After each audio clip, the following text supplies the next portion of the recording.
So, hello everyone, welcome back to our YouTube channel. So, I am Wasim Sheikh. In this video, I am going to explain you about psychology. तो मेरा background ये है कि मैंने BA psychology किया from Lucknow university. तो चलो शुरू करते हैं। तो सोचो, इस दुनिया की सबसे कॉम्प्लेक्स मशीन क्या है? कंप्यूटर है या रॉकेट? इनमें से कोई भी नहीं। वो है हमारा अपना दिमाग। हम क्या फील करते हैं, हम क्या सोचते हैं और हम कैसे बिहेव करते हैं, ये तीन सवाल हैं जिन्हें समझे बिना आप दुनिया को और खुद को नहीं समझ सकते। So psychology is the scientific study of mind and behaviour.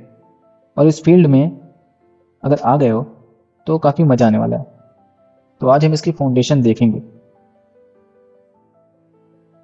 So what is psychology? Psychology एक ऐसा साइंस है जिसमें हम सिर्फ अंदाजा नहीं लगाते हैं, हम डेटा कलेक्शन और एक्सपेरिमेंटेशन से देखते हैं कि हमारे ह्यूमन माइंड कैसे बिहेव करता है, मतलब हम कैसे बिहेव करते हैं। अब देखते हैं इसके 4 मेन गोल्स क्या हैं, द 4 पीस। पहला क्या है? डिस्क्राइब, मतलब कि कैसा है। बिहेवियर को एक्यूरेटली डिस्क्राइब करना। For example, the student is anxious. Then after that explain, मतलब कि क्यों है। ये चारों पॉइंट गोल्स ऑफ साइकोलॉजी में है, मतलब साइकोलॉजी के गोल्स क्या है। तो बिहेवियर का कारण क्या है, मतलब कि बिहेवियर का कारण ढूंढना, कॉजेस। फॉर एग्जाम्पल कि स्टूडेंट एंग्शियस क्यों है? Because of exam pressure. After that predict, कि आगे क्या होगा, बिहेवियर कब और कैसे रिपीट होगा, मतलब कि फोरकास्टिंग करना। For example if pressure increases the student might break down. Then हमारा आता है कंट्रोल या चेंज, मतलब इस बिहेवियर को हम कैसे बदलें। तो बिहेवियर को पॉजिटिव डायरेक्शन में चेंज करना। For example giving coping strategies to reduce anxiety, मतलब उससे बात करना या उससे कुछ ऐसा चीज देना जिससे उसका एंग्जाइटी सही हो। तो साइकोलॉजी का एम सिर्फ समझना नहीं है, बल्कि बदलाव लाना, और यही इस फील्ड का मोटिव है। अब ओरिजिन देखें तो इसका, साइकोलॉजी की कहानी शुरू होती है 1879 में जर्मनी में। विलियम वुंड ने लीप्जिग में पहली साइकोलॉजी लैब खोली, इसलिए वुंड को फादर ऑफ साइकोलॉजी माना जाता है। वुंड का स्कूल था स्ट्रक्चरलिज्म। इनका मानना था कि माइंड के बेसिक बिल्डिंग ब्लॉक्स क्या हैं, जैसे पानी के एटम्स होते हैं। इसके लिए वो इंट्रोस्पेक्शन, आत्मनिरीक्षण यूज करते हैं। फिर हमारा था इसके अपोजिट आए विलियम जेम्स, जो कि अमेरिका के थे। उनका स्कूल था फंक्शनलिज्म। वो कहते थे माइंड के पार्ट्स क्या हैं, इससे ज़्यादा ज़रूरी है कि माइंड करता क्या है, कि मतलब कि पर्पस या फंक्शन क्या है, जैसे हमारी बॉडी के ऑर्गन्स का क्या फंक्शन है। नाउ 5 मेजर पर्सपेक्टिव के बारे में देखेंगे।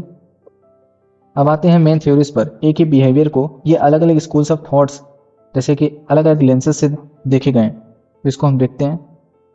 पहला साइको एनालिटिक पर्सपेक्टिव, जो कि सिगमंड फ्रॉइड ने दिया था।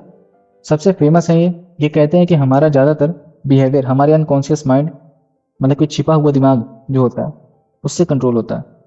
जैसे आइसबर्ग का बड़ा हिस्सा पानी के नीचे होता है। हमारा बचपन के अनुभव, चाइल्डहुड एक्सपीरियंस, ये दबी हुई चीज़ें, दबी हुई इच्छाएं जो कि डीपली डिजायर हमें चलाती।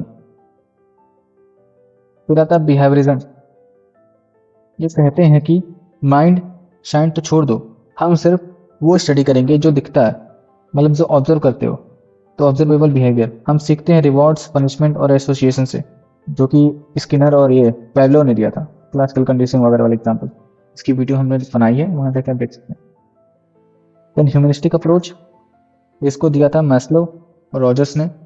और सबसे पहले ये होपफुल स्कूल है, ये सबसे होपफुल स्कूल है। ये कहते हैं कि इंसान अच्छा होता है, वो फ्री विल जैसे आज़ादी से अपने पोटेंशियल तक पहुंच सकता है।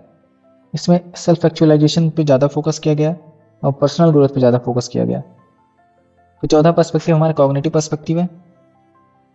ये स्कूल हमारे दिमाग के प्रोसेसर को देखता है, हम कैसे सोचते हैं, मेमोरी कैसे काम करती है, प्रॉब्लम सॉल्विंग कैसे करते हैं। देन पांचवा पर्सपेक्टिव है बायोलॉजिकल या न्यूरोसाइंस। ये सबसे साइंटिफिक अप्रोच है। ये देखता है कि हमारे जीन्स, हार्मोन्स और brain chemistry, that is neurotransmitters, हमारे बिहेवियर को कैसे इफेक्ट करते हैं। अब आप देखते हैं कि साइकोलॉजिस्ट बनने के बाद आप कौन सी फील्ड में जा सकते हैं। तो सबसे पहले हमारा क्लिनिकल साइकोलॉजी है। ये लोग mental illness, depression, anxiety, schizophrenia का इलाज करते हैं। इंडिया में इन्हें RCI सर्टिफाइड क्लिनिकल साइकोलॉजिस्ट बनना होता है। देन हमारा था ऑर्गेनाइजेशनल या इंडस्ट्रियल साइकोलॉजी। ये लोग कॉर्पोरेट वर्ल्ड में काम करते हैं, जैसे HR, employee training, team building और जॉब सेटिस्फेक्शन बढ़ाने में। फिर आता है हमारा एजुकेशनल साइकोलॉजी। ये स्कूल्स और कॉलेजेस में काम करते हैं, जैसे लर्निंग स्टाइल्स, स्पेशल नीड्स और स्टूडेंट मोटिवेशन पर फोकस करते हैं। फिर हमारा आता है काउंसलिंग साइकोलॉजी, कि daily life struggles, that is relationship problems, career guidance, stress में हेल्प करते हैं। और काउंसलिंग आज इंडिया में बहुत डिमांड में है, तो आप इस पर देख सकते हैं। और अगर देखा जाए तो हमारे यहाँ जो करियर प्रेशर काफ़ी ज़्यादा बढ़ते जा रहा है, और इसी प्रेशर को डील करने के लिए काउंसलिंग और क्लिनिकल साइकोलॉजिस्ट की जो डिमांड है बहुत ही तेज़ी से बढ़ रही है।